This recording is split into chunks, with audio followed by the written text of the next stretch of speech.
Amados irmãos e amigos, aqui é o pastor Gesimiel da Primeira Igreja Batista do Tupi.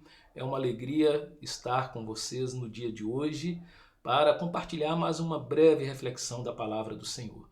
Quero dizer a você que nós estamos na rua Lazar Segal, número 505, bairro Tupi, e o nosso telefone é 3435-2206. E quero deixar um convite carinhoso ao teu coração para que possa estar conosco em um dos nossos cultos aos domingos, a partir das 9 horas e à noite, às 19 horas. Eu quero, nesse momento, continuar o nosso tema. Hoje é o nosso terceiro encontro.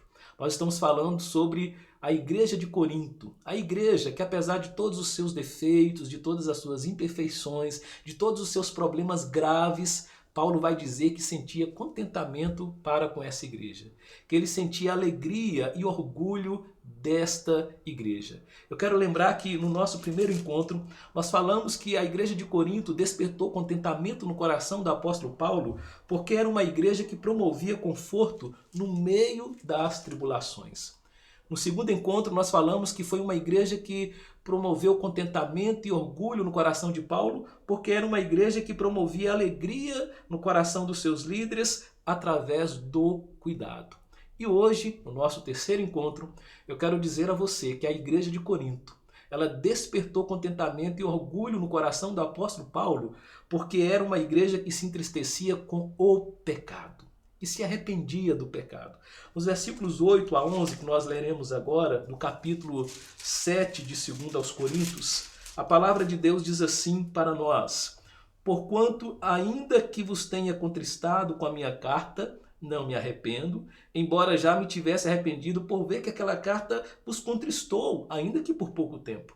Agora folgo, não porque fostes contristados, mas porque fostes contristados para o arrependimento, pois fostes contristados segundo Deus, de maneira que por nós não padecestes dano em coisa alguma. Porque a tristeza, segundo Deus, opera arrependimento para a salvação, da qual ninguém se arrepende, mas a tristeza do mundo opera a morte. Opera a morte. Porque quanto cuidado não produziu isso mesmo em vós, que segundo Deus fostes contristados, que apologia, que indignação, que temor, que saudades, que zelo, que vingança, ou em algumas traduções, que punição. Em tudo mostrastes estar puro neste negócio. Uma igreja que se entristecia com o pecado. A carta de Paulo produziu no coração daquela igreja uma tristeza positiva. No primeiro momento, Paulo ele percebe que escreve de maneira muito severa, razão porque ele fala que ficou um pouco entristecido, até mesmo arrependido, mas que logo passou quando viu o efeito positivo daquela carta severa ao coração daquela igreja. Aqui, a igreja de Corinto, ela sente uma tristeza, mas ela sente uma tristeza pelo peso do pecado. Ela sente uma tristeza pelo peso da indisciplina. Ela sente uma tristeza pelo peso da rebeldia. E Paulo contrasta a tristeza segundo Deus com a tristeza do mundo. A tristeza segundo Deus, Paulo vai dizer, produz arrependimento para a salvação, que a ninguém traz pesar. E a tristeza do mundo, apenas o remorso e morte. Na tristeza segundo o mundo, é uma tristeza que não traz arrependimento, é uma tristeza com fim de morte e não de vida. E nós podemos ver na palavra de Deus alguns exemplos muito interessantes desses dois tipos de tristeza. A tristeza segundo Deus, na Bíblia, nós encontramos, por exemplo, Davi. Lá em 2 Samuel capítulo 12, Davi ele vai ficar obcecado, ele vai cobiçar Betseba, a esposa de Urias, ele trama para que Urias pudesse ir para a frente da batalha, morrer, mas Davi vai sofrer algumas consequências terríveis, em função desse pecado. E ele irá experimentar um arrependimento quando o profeta vai corrigir a sua conduta. Davi experimenta consequências que vão pesar no seu coração, como a morte do seu filho. mas ele vai experimentar também um arrependimento genuíno, de tristeza, de pedir perdão, de confessar diante do Senhor. Outro exemplo que temos é Pedro, que nega Jesus lá em Marcos capítulo 14, por exemplo, mas quando o galo canta, ele lembra das palavras de Cristo, ele sofre no coração um profundo arrependimento que mexe com a sua alma. Esse é um exemplo de arrependimento segundo Deus, um arrependimento que muda a nossa vida. Nós temos um arrependimento segundo o mundo, a exemplo de Esaú. Lá em Gênesis 27, Esaú, ele era o irmão mais velho de Jacó, e ele então vende a sua primogenitura no momento de fome, e depois ele experimenta um certo arrependimento por ter vendido o seu direito de primogenitura. Entretanto, a palavra de Deus em Hebreus capítulo 12, versículos 15 a 17, diz que a Bíblia diz que ele não se achou nele arrependimento, ainda que com lágrimas tenha buscado. Portanto, era um remorso que ele sentiu e não experimentou mudança profunda. Temos também Judas, Mateus 27, que passa por um remorso após trair Jesus. Aqui, Paulo vai tomar providências no sentido de evitar a possibilidade de haver uma mera tristeza segundo o mundo no coração da igreja.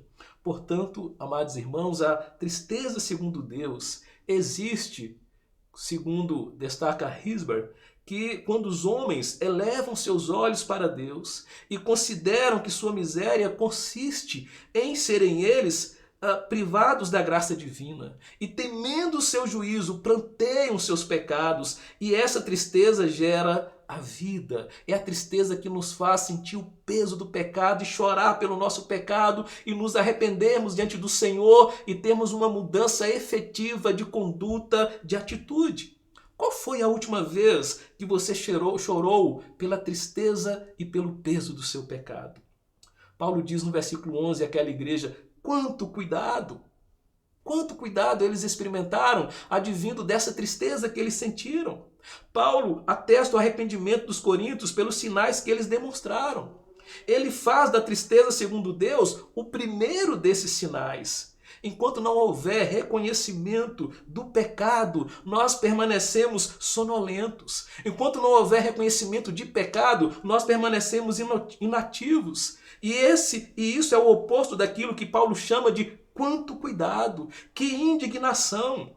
Essa indignação se trata da disposição, é a tristeza santa que o pecador se indigna contra as suas próprias faltas. Como diz John Stott, é quando fazemos guerra contra o nosso próprio pecado.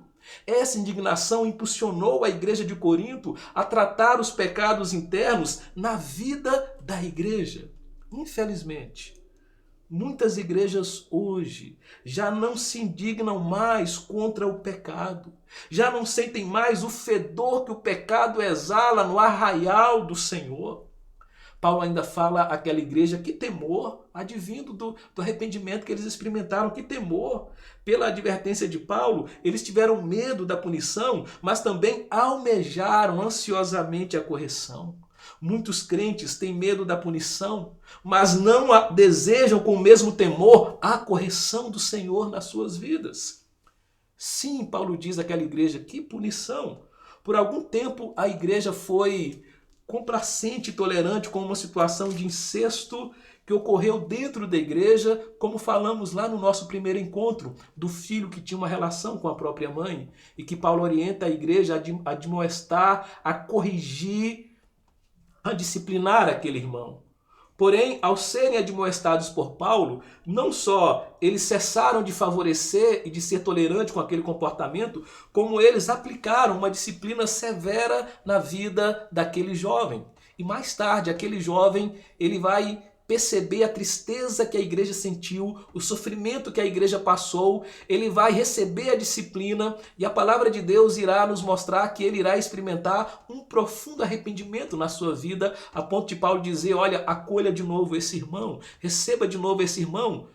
Mas ele experimentou um tratamento do Senhor na vida dele, arrependimento, mudança de vida. E Paulo orienta a igreja nesse sentido, para que a igreja não seja tolerante com o pecado, para que a igreja não se acomode ao fedor do pecado dentro dela, para que a igreja zele pela santidade do Senhor, ao mesmo tempo em que ela demonstre amor àquele irmão arrependido. Meu amado irmão e amigo, eu quero deixar hoje ao teu coração essa palavra no nosso terceiro encontro. A igreja de Corinto era uma igreja que se entristecia com o pecado. Que nós possamos nos entristecer com o nosso pecado, sentir o peso dele e nos arrependermos diante do Senhor para uma mudança de vida dia após dia. Que Deus abençoe grandemente a sua vida, em nome do Senhor Jesus. Amém e amém.